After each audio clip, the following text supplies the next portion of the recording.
존경하는 국민 여러분, 그리고 언론인 여러분, 무소불위 집권 여당의 입법 폭주와 독선이 극에 달하고 있습니다. 자전거는 바퀴 두 개가 같이 굴러가야 제대로 작동되고 올바른 방향으로 갑니다. 그런데 지금 여당은 야당이라는 바퀴 없이 홀로 위태로운 고개 운전을 하고 있습니다. 정권 말기에 들어서자 국민의 알 권리, 헌법에 정해진 언론의 자유, 자유민주진영 국제사회 일원으로서의 기본적 가치 준수 등과 같이 반드시 지켜야 할 가치를 짓밟은 채 오로지 권력 비리를 감추고 정권에 대한 비판을 원천 차단하여 자신들의 권력을 유지하는 데에만 전념하고 있습니다. 청와대와 민주당의 검찰 장악, 경찰 장악, 법원 장악, 헌법재판소 장악, 국회 장악에 이어서 드디어 언론 장악까지 완성하게 되면 독재국가로 가는 최종 퍼즐이 완성되는 셈입니다. 그래서 참으로 심각하고 중차대한 문제가 아닐 수 없습니다. 언론 관련 재갈물리기법에 대해서 우선 말씀을 드리겠습니다. 자유민주주의 국가에서 언론의 자유, 표현의 자유는 헌법에 보장된 가장 기본적인 가치입니다. 그런데 언론 재갈물리기법이 통과되면 권력의 입맛에 맞는 보도만 난무하고 국민의 알 권리는 본질적으로 침해될 것입니다. 언론중재법은 양의 탈을 쓴 늑대와 다름없습니다. 집권 여당이 겉으로는 가짜뉴스를 없애겠다고 하지만 실제로는 언론에 대못질하겠다는 것입니다. 권력자들에게 불리한 보도는 무작정 가짜뉴스라고 우기고 그렇게 하면 통용될 수 있도록 법을 만들겠다는 것이기 때문입니다. 심지어 조국 씨는 법에 의한 유죄의 심판을 받고서도 피해자 코스프레를 하면서 가짜뉴스라고 주장하는데 만약 이번 언론재갈법이 통과되면 앞으로 조국 관련 보도는 아예 원천 차단될 것입니다. 그래서 조국 지키기 법이라는 말이 나오는 것입니다. 문재인 정권 들어 가짜뉴스의 근원은 언론이 아니라 오히려 청와대였습니다. 백신 문제만 해도 정작 가짜뉴스와 허위사실을 유포한 것은 청와대였습니다. 주택 문제도 마찬가지입니다. 그런데도 스스로 반성하기는커녕 엉뚱하게도 자신들의 잘못에 대한 비판을 못하게 막겠다는 것입니다. 방귀 낀 뭐가 속낸다는 속담이 딱 어울리는 상황입니다.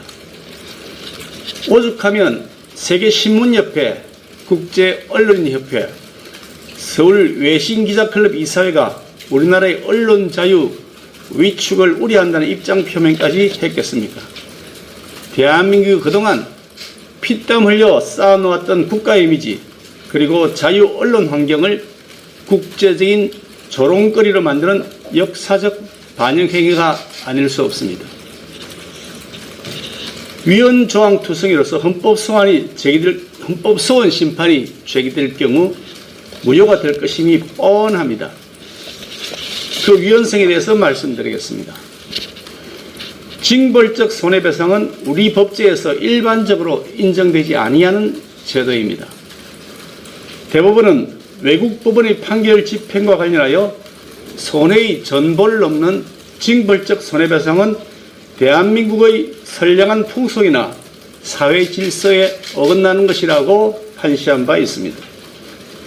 징벌적 손해배상 제도는 민사법에서 형사적인 제재를 도입하여서 민사상 벌금을 매기는 성격의 제도로서 그에 따라 인정 요건이 매우 엄격하게 규정되어야 마땅한 것입니다. 법률의 명확성 원칙도 보다 더 철저하게 엄격하게 적용되어야 합니다. 즉 요건이 매우 명확하고 불명확한 조항이 없어야 한다고 하는 뜻입니다. 그런데도 정반대로 징벌적 손해배상 책임자에 대한 핵심적 요건인 명백한 고의 또는 중과실에 대하여 추정 규정을 두어서 거꾸로 책임 추궁의 요건을 완화시켜 놓고 있습니다. 그 추정 규정의 사유로 든 4가지 중에서 보복, 반복으로 인한 피해가 중 회복하기 어려운 손해라고 하는 조항은 결과로 발생한 피해를 가지고서 행위 책임에 기속시키는 것으로서 결과인 피해가 행위 책임으로 귀속될 수는 없는 것입니다. 검증 절차 없이 복제 인용 보도라고 하는 조항은 그것 자체로서 중과실에 해당될 수가 없는 것입니다.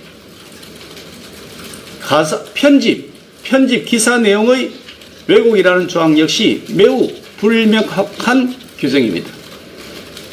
이처럼 일반 손해배상 책임보다 책임 추궁의 요건을 더 완화한 것은 민법상의 책임 원칙에 위반되고 언론 보도에 대하여 가중한 책임을 쉽게 추궁하여 언론 보도의 위축을 가져올 것이 명백하므로 표현의 자유의 침해로서 헌법 제21조 1항에 위반되어 위헌입니다. 허위 조작 보도 요건으로서 법안 제2조 17호의 3 정의 규정은 법치국가의 명확성 원칙에 어긋납니다. 특히 징벌적 손해배상은 형사 제재적 성격을 가미한 것으로서 민사 벌금의 성격이므로 그 요건이 매우 명확히 규정되어야 하는 것입니다. 사실 오인하도록 조작한 정보라는 개념이 어떤 것인지 그 구체적인 책임 정도에 상하는 기준이 무엇인지 도저히 알 수 없도록 되어 있는 법안입니다.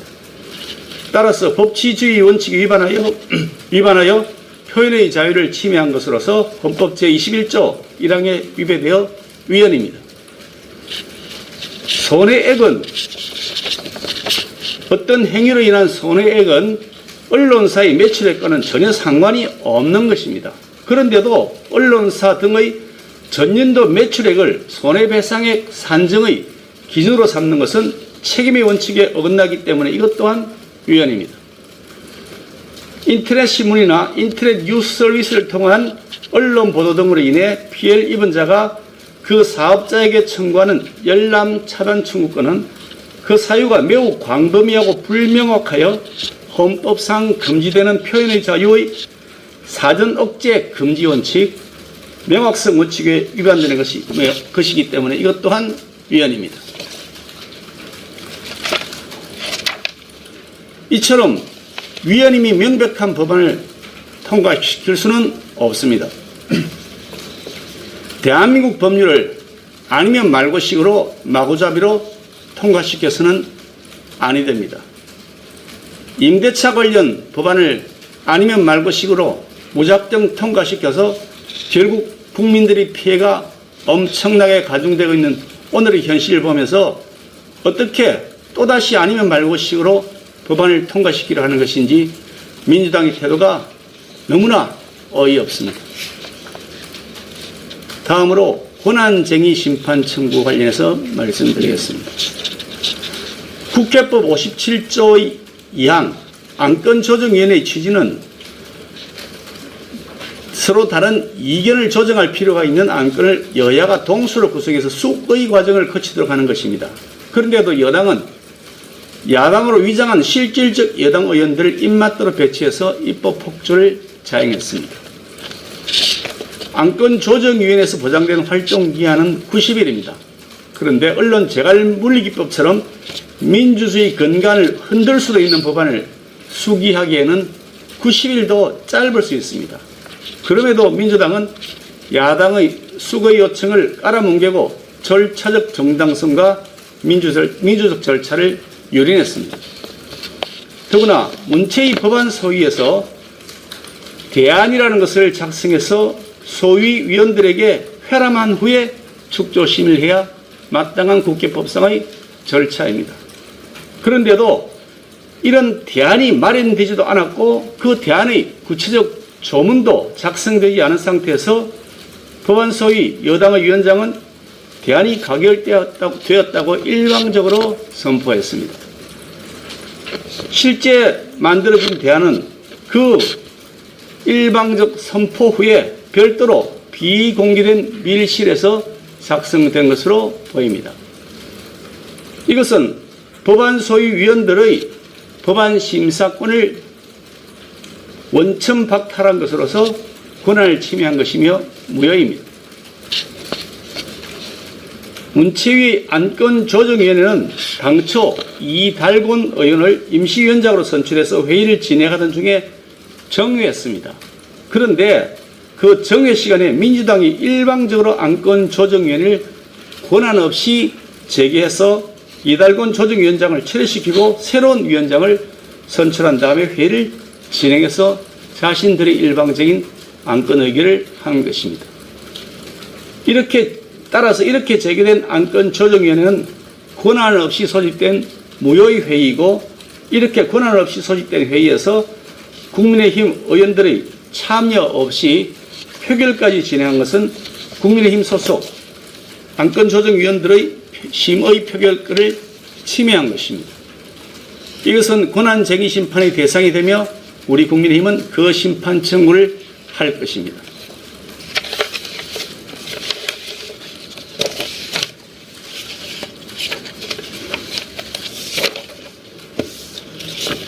문재인 대통령의 그동안의 발언과 행동에 대해서 잠시 말씀드리겠습니다. 문재인 대통령은 야당 시절 언론의 자유를 보장하라고 줄기차게 외쳐왔습니다. 새정치민주연합의 문재인 대표 시절 취재원 보호법을 발의하였습니다. 이 법안의 발의 배경은 세계일보의 정윤회 문건 보도에 대하여 박근혜 정권 청와대가 법적 대응에 나서자 발의했던 법안인데, 그 내용에는 취재원에 대한 압수수색 금지, 언론인의 법원, 국회 증언 거부권까지 규정해놓고 있습니다. 그 당시에 문재인 대표는 권력을 비판했다가 기소당하거나 소송을 당한 언론인을 지원하겠다면서 당내 표현의 자유 특위 및 피해 신고센터를 개설하기까지 하였습니다. 문재인 대통령은 대통령 취임 이후인 2019년 9월 18일 국경 없는 기자회 접견에서 언론의 자유야말로 민주주의의 근간이라고 발언했습니다. 2019년 4월 4일 신문의 날 인사말에서는 이제 언론 자유를 억압하는 정치 권력은 없고 정권을 두려워하는 언론도 없다고 했습니다. 2012년 10월 5일 대선 후보로서 언론 민주주의 회복 선언 서약식에서 인사말을 하면서 문재인 후보는 이렇게 말했습니다. 언론 자유가 없는 정부는 민주정부가 아니고 정권이 방송을 장악하지 못하도록 법을 제정하겠다. 이렇게 외치고 행동하셨던 문재인 대통령은 앞에서는 언론의 자유를 외치면서 뒤로는 집권 여당의 방탄입법 뒤에 숨어 있습니다. 대통령은 과거 자신의 발언이나 행동과는 정반대로 행동하는 민주당의 언론재갈법 추진에 대하여 국민 앞에 명확한 입장 표명을 해야 마땅합니다. 그렇게 하지 않으면 결국 내로남불을 습관적으로 반복하겠다는 표현이라고 볼 수밖에 없습니다. 우리 국민의힘은 언론재갈 법안이 통과되지 않도록 끝까지 최선을 다해 막을 것입니다. 자유민주주의를 지켜나가려는 우리 국민 여러분들이 적극적인 성원을 간곡하게 호소드립니다. 다음으로 사립학교법 관련해서 말씀드리겠습니다. 사립학교법 개정안의 핵심은 사립학교 신규 교원을 공개 채용할 때 필기시험을 각 시도 교육감에게 위탁하도록 강제한 것입니다. 이 법안 역시 민주당이 벼락치기 하듯이 날치기 처리했습니다. 일부 사학의 채용, 운영 과정에서의 비리는 법의 잣대로 엄단해야 마땅합니다. 그렇지만 그렇다고 해서 모든 사학을 잠재적 범죄자로 취급해서 획일적으로 통제하는 것은 사립학교의 자율성을 심각하게 침해합니다. 이럴 것이라면 사학을 왜 존재시키는 것입니까? 사학의 운영은 자율에 맡기되 위법한 사항이 있다면 그에 대한 법의 심판을 받도록 하는 것이 당연한 상식입니다. 결국 문재인 정부는 모든 분야에서 국가에 의한 통제, 관치 행정을 통한 국민 자유 억압을 기도하고 있는 것이며 우리나라를 사회주의 통제국가로 끌고 가려는 숨은 의도가 곳곳에서 드러나고 있습니다. 국민의힘은 사학법 개정안이 통과되지 않도록 끝까지 최선을 다해 막아 나갈 것입니다. 자유민주주의를 지키려는 우리 국민 여러분들의 적극적인 성원을 간곡하게 호소드립니다. 다음으로 세종시 국회의사당 분원법 말씀드리겠습니다. 민주당 지도부는 세종시에 국회 분원을 설치하는 법안 관련하여 우리 당이 마치 발목을 잡고 있는 것처럼 가짜 뉴스를 퍼뜨리고 있는데 매우 유감입니다. 우리 국민의힘은 이번 국회에서 세종시에 국회 분원을 설치할 근거 범위를 마련할 계획이며 다만 국회를 쪼개어 분을 설치함으로 인해서 생기는 과다한 행정비용 그리고 행정 효율의 저하, 신속한 의정 활동에 대한 침해 등으로 해서 국민이 입게 되는 피해를 최소화시키기 위한 방안을 동시에 모색해 나갈 것입니다. 우리 국민의힘은 앞으로도 충청도민들의 여망에 부응하면서 충청도 발전을 위해 힘을 쏟아나갈 것임을 다시 한번 천명합니다. 어떤 권력도 영원하지 않습니다. 국민께서 위임한 권력을 마치 영원할 것처럼 누리면서 오만하게 독재의 길로 가는 민주당을 국민 여러분들께서는 지금 똑똑히 지켜보고 계십니다. 쟁점 법안들은 오는 24일 법사위에서 논의될 것입니다. 국민의힘은 비록 수적으로는 밀리더라도 법사위와 이어지는 본회의에서 날치기 강행 처리한 법안의 문제점을 철저하게 따져 나가겠습니다. 대한민국의 시계를 거꾸로 돌리려는 집권 여당의 폭주와 행포를 국민 여러분들과 함께 싸워서 막아내도록 최선을 다할 것입니다. 거대 여당의 언론 말살 획책 시도에 분연히 떨쳐 일어나 주시길 바랍니다. 그것이 대한민국 자유민주주의를 지켜내는 길이라고 확신합니다. 감사합니다.